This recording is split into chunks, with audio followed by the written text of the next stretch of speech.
Lai darbotos ar datoru, planšetdatoru vai viedtālruni, mums ir nepieciešams to ieslēgt.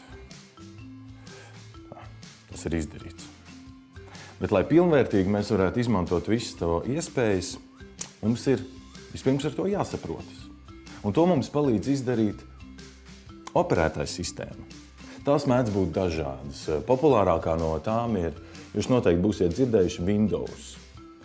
Bez šīs operētājas sistēmas mūsu dators, viedtālrunis vai planšetdators būtu gluži kā skaists priekšmets uz galda, kurš izstaro maz drusciņa gaismas, vai tas būtu kā televizors, kurā nerāda nevienu programmu.